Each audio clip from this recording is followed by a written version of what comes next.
Hello बच्चों। तो आज अपनी यूनिट सेकंड स्टार्ट होती है। 1 हो चुकी है कंप्लीट बिजनेस में। तो देखिए क्या है यूनिट सेकंड का फर्स्ट चैप्टर। क्या है? Principal of management. क्या है? प्रिंसिपल्स ऑफ मैनेजमेंट, प्रबंध के सिद्धांत। उसके क्या हैं? कॉन्सेप्ट एंड सिग्निफिकेंस देखेंगे आज हम। तो प्रिंसिपल ऑफ मैनेजमेंट होता क्या बच्चों? ये देखिए पहले तो प्रिंसिपल ऑफ मैनेजमेंट क्या होता है। देखिए, principle is a fundamental statement. क्या है? यह एक स्टेटमेंट है, कथन है। क्या? प्रिंसिपल मीन सिद्धांत। सिद्धांत क्या है? कथन है। Providing a guide. क्या प्रोवाइड करते हैं हमें? गाइडेंस टू द थॉट और एक्शन। किसको? विचार को क्या देते हैं? गाइडेंस देते हैं। समझ आया नहीं है? कहते हैं कि प्रिंसिपल्स क्या है मैनेजमेंट के? ये क्या है? ये हमें गाइडेंस देते हैं किसी भी काम को करने के लिए। समझ आई क्या है ये? अब कहते हैं कि मीन क्या होता है प्रिंसिपल्स। अगर हमें कुछ काम करना होता है तो ना एक सिद्धांत होता है कि इसमें ये लागू होएगा तो ऐसे ऐसे काम हो जाएगा, नहीं है तो नहीं होएगा। तो ये क्या होते हैं? प्रिंसिपल्स। आगे देखिए क्या है इसके। Nature of principle of management. Nature of principle of management कहते हैं कि ये नेचर है। क्या है ये? देखिए फर्स्ट है यूनिवर्सल एप्लीकेबिलिटी। मतलब यूनिवर्सल मतलब सब जगह यूज़ होने वाला, सब जगह यूज़ होने वाला। कहता है कि जो ये प्रिंसिपल ऑफ मैनेजमेंट है, प्रिंसिपल्स हैं ये कि सब जगह यूज़ होते हैं, बिजनेस में भी नॉन बिजनेस में भी सब जगह यूज़ होंगे। कहते हैं कि सब जगह यूज़ होता है, चाहे कहीं पे भी लगा लो। बिजनेस कैसे? Industrial units. नॉन बिजनेस कैसे? एजुकेशन में, इंस्टीट्यूशंस, गवर्नमेंट ऑफिशियल, कहीं पे भी ये क्या है? प्रिंसिपल ऑफ मैनेजमेंट क्या है? यूज़ होंगे। कहते हैं in order to achieve the objective. इन ऑब्जेक्टिव्स को कंप्लीट अचीव करने के लिए ना कहीं पे ज़्यादा प्रिंसिपल्स यूज होंगे, कहीं पे कम। समझ आया? सेकंड है जनरल गाइडेंस। जनरल गाइडेंस में क्या होता है बेटा? सामान्य मार्ग निर्देशन। इसमें कहता है कि जैसे ये फिजिक्स साइंस होती है ना, ये कहता है कि ये जो मैनेजमेंट है इसके जो प्रिंसिपल्स हैं वो सेम वो साइंस तो बोलते हैं कि अच्छे से लागू होंगे या नहीं। मीन कि जैसे फिजिक्स है, साइंस है, इसमें क्या है? अच्छे से जो लागू होता है ना वो डेफिनेट है कि मीन अगर H2O का फॉर्मूला है, पानी का है, तो ये हमेशा H2O ही रहेगा, चेंज तो नहीं हो सकता। कहते हैं लेकिन जो किसके है? मैनेजमेंट के प्रिंसिपल है ना, वो क्या है? टाइम टू टाइम चेंज हो जाते हैं। ये जनरल गाइडलाइंस हैं। ये समझ आई है नहीं आई? ये चीज़ है। कहते हैं कि हम जो प्रिंसिपल्स हैं, जो फिजिक्स हैं, साइंस है, वो क्लियर एंड डेफिनेट होते हैं, बट इसके आउटकम्स भी क्या होंगे? प्रिडिक्टेड। मतलब हम कह सकते हैं कि अगर हम H2+O करते हैं तो वो क्या है? पानी बनेगा। लेकिन इसमें नहीं कह सकते हम कि क्या है, ना ही ये क्या है मैनेजमेंट में अप्लाइड होते हैं स्ट्रिक्टली से। समझ आया? कहते हैं अब थर्ड देखिए क्या है। Formed by practice and experimentation. ये किससे बनते हैं प्रिंसिपल्स मैनेजमेंट के? प्रैक्टिस से होते हैं, एक्सपेरिमेंटेशन से। कहते हैं कि जो से principle of management are the results of various problem faced by the professional people. कहते हैं कि ये प्रिंसिपल ऑफ मैनेजमेंट है ना, ये कैसे बना था? कहते हैं कि face by the professional people. जो सी भी प्रॉब्लम्स आई थी ना किसमें? प्रोफेशनल पीपल के सामने। First of all problems appeared. पहले तो वो प्रॉब्लम्स आई, देन उसका रिसर्च करके सॉल्यूशन को क्या है? पाया गया। तो ये क्या है? किसकी वजह से आया? ये प्रैक्टिस एंड एक्सपीरियंस की वजह से। फ्लेक्सिबिलिटी। कहते हैं कि जो ये प्रिंसिपल्स हैं मैनेजमेंट के वो क्या है? फ्लेक्सिबिलिटी। मतलब कभी भी चेंज हो सकते हैं। ये नहीं है कि जो आज रूल्स लागू किए वो भी कल भी वही होंगे। अगर कल कोई टेक्निक चेंज होती है तो वो रूल्स भी क्या हो जाएंगे? चेंज हो जाएंगे। Mainly behaviour. क्या है ये? कहता है कि the principle of management are directed concern with, किससे होते हैं? ह्यूमन बिहेवियर से होता है ना।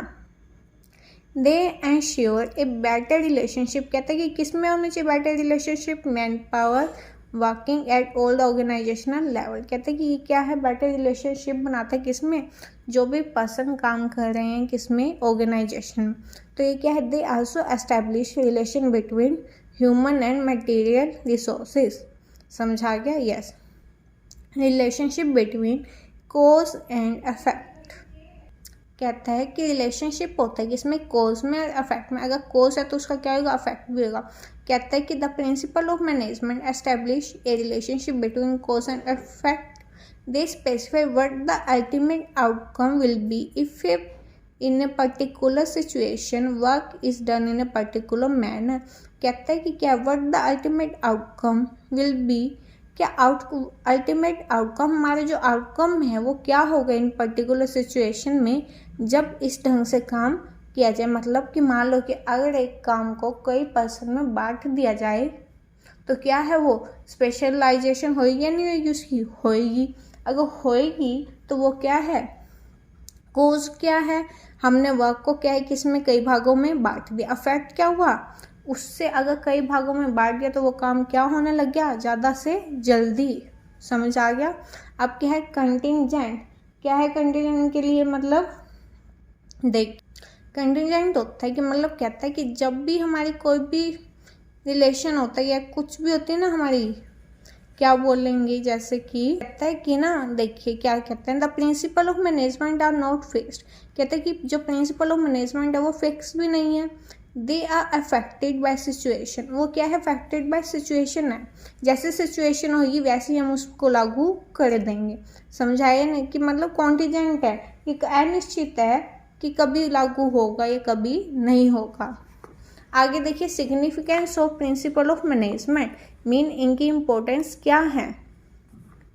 Provide useful insight to manager. Insight to managers क्या होता है, देखिए उपयोग ज्ञान उपलब्ध कराता है। क्या है, उपयोगी ज्ञान। देखिए क्या बोलते हैं इसमें, the principle of management make the manager aware about the manner in which he should act in various situations so that he does not repeat the mistake of the previous manager। कहता है कि ना जैसे ये है ना, उन्हें वो बताता है कि जो पहले वाले मैनेजर ने मिस्टेक किया वो अब वापस से ना कर पाए। और क्या है, reduce the wastage of resources. अब क्या है, कम से कम क्या हो, वेस्टेज ऑफ रिसोर्सेज हो। और क्या है, ऑब्जेक्टिव कैन बी अचीव्ड। अच्छे से हम क्या है, ऑब्जेक्टिव को भी अचीव कर पाए इन लेस एक्सपेंसिव, मतलब खर्चे कम खर्चे में। समझाए ऑप्टिमम। और अब सेकंड देखिए क्या है, optimum utilisation of resources and effective administration. क्या मतलब है इसका, देखिए क्या कहता है कि ना ऑप्टिमम यूटिलाइजेशन ऑफ रिसोर्सेज। हमारे जो रिसोर्सेज होते हैं कौन कौन से होते हैं, देखिए मटेरियल, मशीन, मनी, ये होते हैं ना। ये कहते हैं कि इनका क्या होता है, इफेक्ट यूटिलाइजेशन होना चाहिए, ऑप्टिमम यूटिलाइज होना चाहिए। किसका, ह्यूमन का। इन दोनों को आपस में मिला के क्या होना चाहिए, क्या होना चाहिए, ऑप्टिमम यूटिलाइजेशन। और क्या कहते हैं, एडमिनिस्ट्रेशन, जो हमारी मैनेजमेंट है वो भी क्या होना चाहिए, इफेक्टिव, ताकि हमारा खर्चा क्या है, कम से कम आए। समझ आ गई। Scientific decision. थर्ड क्या है, साइंटिफिक डिसीजन। इस scientific decision means a balance decision. Balance decision मतलब बिल्कुल ठीक ढंग से डिसीजन लेना होता है। The principle of management provide the necessary training to the manager. ये क्या कहता है, प्रिंसिपल ऑफ मैनेजमेंट क्या देता है, ट्रेनिंग देता है किनको, मैनेजर्स को, so that they can take scientific and balance decision, ताकि वो क्या ले सकें, अच्छे से ढंग से डिसीजन ले सके। किसके लिए, कंपनी के लिए। अब है मीटिंग चेंजिंग एनवायरमेंटल रिक्वायरमेंट्स। ये क्या होता है, कहता है कि अब जैसे टाइम टू टाइम चेंज होता जा रहा है, अब क्या है उसकी जैसे ही टाइम टू टाइम चेंज या टेक्निक चेंज होती है, वैसे मैनेजर को क्या करना चाहिए, हर एक चीज़ को क्या है अपनाना चाहिए। अब क्या है, प्रोडक्शन, मार्केटिंग, सब कुछ क्या होती जा रही है, चेंज। तो वैसे ही अगर हम सक्सेसफुल कंपटीशन को वो करना है, सामना करना है, तो हमको भी क्या करना होगा, चेंज करना होगा। फिफ्थ है फुलफिलिंग सोशल रिस्पॉन्सिबिलिटी। कहता है the principle of management increase the efficiency of the manager. कहता है कि वो क्या इंक्रीज करता है, एफिशिएंसी मैनेजर की, and enable them to fulfil their social responsibility. और क्या है सोशल रिस्पॉन्सिबिलिटी, लोगों की सेवा को भी क्या करता है वो कंप्लीट। मोर एफिशिएंट मैनेजर कहते हैं कि जो अच्छे मैनेजर होंगे, एफिशिएंट होंगे, एजुकेटेड होंगे, वो क्या लेंगे अच्छे से सामान को क्या लेंगे कम प्राइस पर। आगे है management training education and research. ये क्या कहता है the advantage of the principle of management encourage the researchers to bring in more improvement in them. कहता है कि इन सब तीनों चीज़ों में क्या लाएगा इम्प्रूवमेंट लाएगा, जिससे क्या आएगा मैनेजर्स का खुद का भी एटीट्यूड में क्या होता रहेगा चेंज आता रहेगा, जिससे क्या है कुछ ना कुछ वो नया करने की कोशिश करेंगे। समझ आया? ये देखिए अब आगे क्या fundamental principle of management. Principles of management दिए हुए हैं, ये कौन कौन से हैं? अब ये किन्होंने दिए हेनरी फ्योल ने। किन्होंने दिए हेनरी फ्योल ने। देखिए ये कौन कौन से, ये 14 है। कितने बच्चे 14। देखिए फर्स्ट कौन सा division of work. Division of work बोल लो, इसका क्या होता है कार्य विभाजन। इसमें क्या बोला एज फार एज पॉसिबल, कहते हैं जितना ज़्यादा पॉसिबल हो सकता है the whole work should be divide into small parts. Complete work को क्या करना चाहिए हमें स्मॉल पार्ट्स में डिवाइड करना चाहिए। And each individual should be assign only one part of the work. और हर एक पर्सन को ओनली क्या देना चाहिए एक ही पार्ट। समझाया नहीं? अकॉर्डिंग टू हिज एबिलिटी, जो वो करने की इच्छा रखता है वही उसको क्या देना चाहिए काम, जिससे ये क्या हो जाए उसका अचीव हो जाए, क्या स्पेशलाइजेशन हो जाए वो उस काम में। समझ आ गया? अब इसके क्या है पॉजिटिव इफेक्ट क्या है इसके, स्पेशलाइजेशन में बन जाता है वो, increase in the quality of the work हो जाती है, स्पीड भी ज़्यादा हो जाती है, decrease in the wastage of resources भी हो जाता है। सेकंड क्या है वर्क एफिशिएंसी भी इंक्रीज होगी। लेकिन इसके क्या है नेगेटिव इफेक्ट भी हैं, वो कौन से हैं? कहते हैं कि जो ये ऊपर दिए हुए हैं वो स्पेशलाइजेशन कुछ भी ऐसा नहीं होएगा। The work efficiency of the workers will be reduced. कहते हैं कि जो एफिशिएंसी है वर्कर की भी वो भी क्या हो जाएगी रिड्यूस हो जाएगी। समझ आया? कहते हैं डिवीजन ऑफ लेबर में क्या था कि हर एक काम के पार्ट को अलग अलग पर्सन को एक एक छोटे छोटे डिवाइड में बांट के, काम को एक छोटे डिवाइड में बांट के क्या है पर्सन को दे देना चाहिए। आगे कहते हैं अथॉरिटी एंड रिस्पॉन्सिबिलिटी। इसमें कहता है कि अगर एक मैनेजर अपने वर्कर को काम देता है तो वो काम देने के साथ साथ उसको क्या दे रिस्पॉन्सिबिलिटी तो देता है, लेकिन उसके साथ साथ उसको क्या दे अथॉरिटी भी दे, मतलब उसको अधिकार भी दे आके। देखिए authority and responsibility should go hand in hand. It means that when a particular individual is given a particular work, कहते कि जब एक पर्टिकुलर पर्सन है उसको वर्क दिया जाता है, he is made responsible for the result, वो उसके रिजल्ट के लिए भी क्या होगा रिस्पॉन्सिबल होगा। This can be possible only when he is given sufficient authority to discharge his responsibility। कहते हैं कि कब पॉसिबल हो सकता है जब उसको क्या मिले अथॉरिटी मिले अपनी रिस्पॉन्सिबिलिटी से हटने के लिए। समझ आया? कहते इसमें क्या है कि अगर किसी पर्सन को काम दिया जाता है तो काम तो दिया जाए, साथ में उसको और भी क्या दिया जाए अधिकार, जिससे वो डिसीजन ले पाए। क्या है positive effect helpful in achieving the target, confidence में इंक्रीज होता है। वायलेटिंग मतलब नेगेटिव में क्या है मिसयूज होता है अथॉरिटी का। अचीविंग द टारगेट क्या है डिफिकल्टी आती है उसमें। Decline in the confidence of the employees, अगर उसको अथॉरिटी नहीं मिलेगी तो कॉन्फिडेंस भी क्या हो जाएगा उनका लो हो जाएगा। आगे है डिसिप्लिन। कहते हैं कि जब भी पर्सन कोई भी काम करता है तो उसको किस में रहना चाहिए डिसिप्लिन में। किस में रहना चाहिए डिसिप्लिन में, मतलब कि उसको हर एक काम का पालन करना चाहिए, रिस्पेक्ट करना चाहिए, जो भी उसको काम मिला है उसको अच्छे से रूल्स लागू करने चाहिए। अगर वो डिसिप्लिन में रहता है तो वो काम सही हो जाएगा, successful working of the organisation हो जाएगी। इसका क्या है पॉजिटिव इफेक्ट बेटर रेप्यूटेशन होगी अमंग द पीपल्स के बीच में, इंक्रीज इन द एफिशिएंसी होगी, लेबर मैनेजमेंट रिलेशनशिप भी अच्छी होगी। लेकिन नेगेटिव इफेक्ट में क्या है इसके क्या हो जाएंगे, अपोजिट हो जाएंगे। समझ आ गया? यस। अब आगे के यूनिटी ऑफ कमांड, इसमें क्या कहता है कि एन इंडिविजुअल, एक अकेला person, employ, should receive orders from only one superior at a time. कहते हैं कि एक इंडिविजुअल एम्प्लॉय को ना सिर्फ एक ही क्या मिलना चाहिए, काम मिलना चाहिए एक ही समय में, किससे, एक ही सुपीरियर के द्वारा। समझा ना, कि मतलब उसको एक ही व्यक्ति एक टाइम में सिर्फ उसको एक काम मिलना चाहिए, और एक ही उसका क्या होना चाहिए, manager. Then that employ should be answerable only to that superior, मतलब वो उसी पर्सन को क्या दे, सिर्फ जवाब दे। आगे देखिए, इन्होंने डायग्राम से समझाया हमें। देखिए, एक तो ये M1 है, ये क्या है, मैनेजर है। ये सिर्फ इसको काम देते हैं, इसको ही एक एक काम ही देते हैं, तीनों को देता है। अरे ये सिर्फ इसी को ही जवाब देंगे। अब ये है, ये इसको भी देता है, ये इसको भी देता है। ये मैनेजर इसको भी देता है, इसको भी देता है, इसको सबको देता है। तो ये कहता है कि अब ये पर्सन पहले किसका काम करेंगे, इसका या इसका। ये क्या हो जाएंगे, कंफ्यूज, कि हम इसको पहले किसको करके देंगे। तो ऐसे क्या हो जाएगा, काम भी क्या होगा, लेट होएगा। ये क्या है, बिल्कुल सही है कि एक ही मैनेजर है, एक ही काम दिए, ये सिर्फ किसको जवाब देंगे, इसको।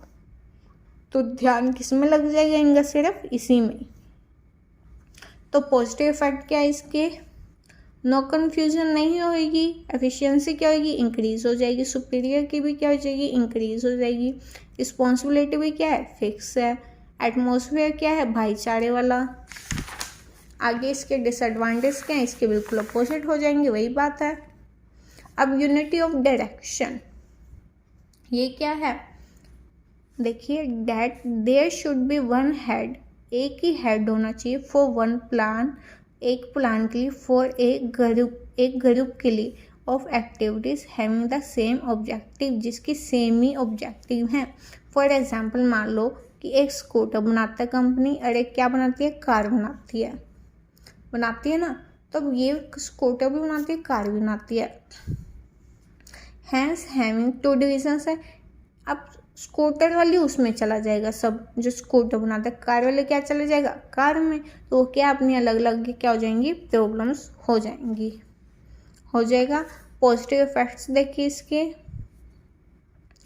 Advantage of specialisation is obtained due to a manager association with the same kind of activity, increase in the efficiency, easy to achieve objective, it helping coordination due to the unity in objective. है ये नहीं, coordination मतलब सामंजस्य हो जाएगा सब में, क्योंकि काम क्या है, यूनिटी में हो जाएगा। समझ आई? आगे क्या इन दोनों में डिफरेंस दिए हुए हैं आपको। आगे है sixth, subordinate to of individual interest to general interest. ये कहता है कि अगर कंपनी में किसी का पर्सनल इंटरेस्ट है, मतलब एक पर्सन का इंटरेस्ट है, उसको हम ध्यान में नहीं लेंगे, बल्कि क्या लेंगे, जिससे कि क्या हो, पूरी कंपनी को इंटरेस्ट, पूरी कंपनी को क्या हो, बेनिफिट हो। मतलब हम एक पर्सन का इसमें बेनिफिट नहीं देखेंगे, किसका बेनिफिट देखेंगे, जिससे क्या हो, पूरी कंपनी का बेनिफिट हो। तो हम किसको लेंगे, पूरी कंपनी के बेनिफिट को। इन्होंने बोला है, देखिए, द मैनेजर, अब ये एग्जाम्पल दिया, a purchase manager of a company has to purchase 100 ton of raw material. कहता है कि एक परचेज मैनेजर है, वो एक कंपनी के लिए क्या खरीदता है, 100 टन क्या कच्चा माल खरीदता है। His son happen to be a supplier.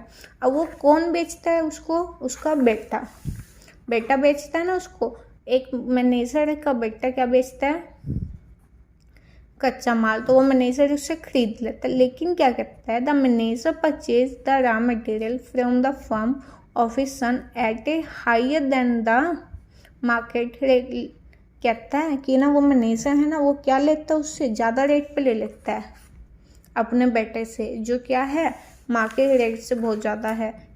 This will profit the manager personally. अब ये मैनेजर को तो हो गया प्रॉफिट, क्यों? क्योंकि उसने क्या लिया, उससे बेटर से लिया, बट द कंपनी क्या होगी, इससे लॉस में जाएगी। तो ये क्या है, दिस सिचुएशन अनडिजायरेबल, ये सिचुएशन मानी नहीं जाएगी। तो ये क्या है, इसके पॉजिटिव क्या, ऑब्जर्विंग ह्यूमैनिटी, क्या होता है इसमें इसमें देखिए क्या होएगा, देखिए इसमें क्या, मानवता का पालन होएगा। Everybody profit is in the profit of the company, company का प्रॉफिट होएगा अगर सबका होता है। ऑर्गेनाइजेशनल ऑब्जेक्टिव भी क्या होंगी, ऑब्टेन होएगी, कोऑर्डिनेशन भी बनता है। अब वॉयलेटिंग इफेक्ट क्या, ह्यूमैनिटी वॉयलेटेड, कहता है कि जो मानवता है वो तो क्या हनन कर दिया ना उसने, तो इंक्रीजिंग जेलसी भी होगी। ये सब क्या है, सब इसके नेगेटिव इफेक्ट। अब क्या है, रेम्यूनरेशन टू एम्प्लॉय, ये कहता है कि जितना एक वर्कर काम करता है कंपनी में, क्या है, जितना एक वर्कर एक काम करता है तो उसके अकॉर्डिंग उसको क्या मिलना चाहिए, सैलरी मिलनी चाहिए। मतलब कि अगर एक वर्कर, 2 वर्कर हैं, उनको सेम सैलरी मिलती है, बट एक तो 10 चीज़ें बनाता है, एक 8, तो ये क्या है, गलत बात है।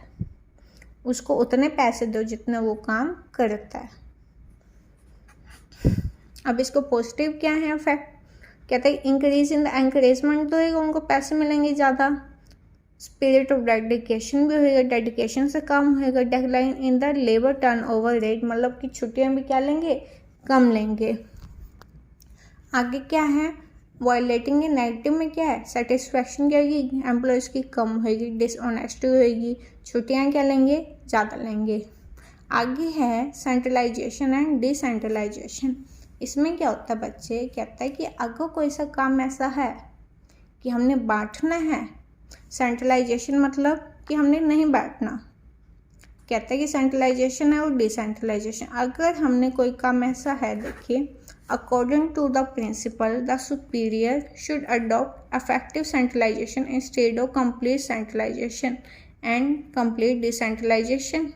For example the decision in respect, कहता है कि अगर हमने पॉलिसी बनानी है तो वो किसके हाथ में होना चाहिए काम, सिर्फ सुपीरियर के। अगर वो कुछ काम करना है तो वो क्या करना चाहिए, उनको सबऑर्डिनेट को दे देना चाहिए। समझ आया? आगे देखिए क्या है, स्केलर चेन। स्केलर चेन क्या होता है, कहता है कि it refers to a formal line होती है अथॉरिटी की, विच मूव फ्रॉम क्या है, highest to the lowest, highest to the lowest, मतलब कि ऊपर से टॉप से आता था, कहाँ नहीं चाहिए, लो लेवल पर। समझ आए? ये क्या होती है, स्केलर चेन। फ्यूल्स के ओपिनियंस क्या हैं इसमें, देखिए फ्यूल्स के ओपिनियंस हैं कि the chain must be followed in a strict manner, it means communication must क्या होनी चाहिए, top to bottom and bottom to top होनी चाहिए। फ्यूल के लिए क्या होनी चाहिए, फ्यूल कहता है कि अगर मान लो ई को ओ के पास जाना है या एफ को पी से बात करनी है, तो एफ पर्सन पहले क्या आ जाएगा, ई डी सी बी के पास जाएगा, फिर यहाँ पे आता था, ये यहाँ पे जाएगा, तो ये सब बातें क्या हैं, फिर एफ पी से बात कर सकेगा। समझ आई? यस। आगे है यूटिलिटी। यूटिलिटी क्या है इसमें, जो भी सॉल्यूशंस होंगे वो क्या निकलेंगे, जल्दी निकलेंगे। गैंग प्लैंक क्या होता है, प्लैंक क्या होता है, संपर्क। संपर्क क्या होता है कि मान लो कि अगर किसी को आपस में बात करनी है तो अपने पहले क्या करेंगे, मैनेजर से भी बात करेंगे। समझ आई? यस। पॉजिटिव इफेक्ट क्या है, सीधा चलती है चैन, क्विक सॉल्यूशन हो जाता है, अच्छे से हमारे को सॉल्यूशन मिल जाते हैं, बेटर रिलेशन मिलते हैं। लेकिन वो क्या, वायलेटिंग में टाइम बहुत लेता है, आपस में बातचीत करने का टाइम नहीं लेता मिलता है, जेलसी भी होएगी। समझ आगे? आगे क्या है, ऑर्डर। आगे क्या है, ऑर्डर। ऑर्डर का मीनिंग दिया है इन्होंने बेटा इसमें कि जो भी काम है, जो भी हम काम करते हैं कंपनी में, वो क्या होना चाहिए, right person should be placed at the right job, हर एक सही पर्सन को उसकी सही जगह पे जॉब देनी चाहिए। And the right thing should be place at the right place, और जो भी चीज़ें वो अपनी सही जगह पे रखी होनी चाहिए। मान लो कि अगर आपको किसी मशीन की खराबी हो जाती है तो उसका क्या है, एक बॉक्स होना चाहिए, उसके क्या टूल्स का कि यहाँ पे आपको यही चीज़ मिलेगी हमेशा के लिए। तो वो क्या है, सही जगह में होनी चाहिए, ऑर्डर में होनी चाहिए, कि कभी भी आधी रात को या कभी भी कोई पर्सन नहीं मिलता तो हम वहाँ से सीधा जाएं और वो क्या उठा लें, सामान, तो वो सामान वहीं पे वहीं होना चाहिए। कंप्लीट यूटिलाइजेशन ऑफ मटेरियल होता है, नो लॉस ऑफ टाइम होएगा, जब हमें पता ही है कि ये सामान यहाँ पे है तो ये वहीं पे होएगा। डिसिप्लिन भी होएगा। मिस यूज और रिसोर्सेज होते हैं इसमें, कई बार क्या है लोग सामान ले तो लेते हैं वहीं पे रखते नहीं हैं। Increase in the possibility of accidents, Heights of क्या होता है, डिसऑर्डर।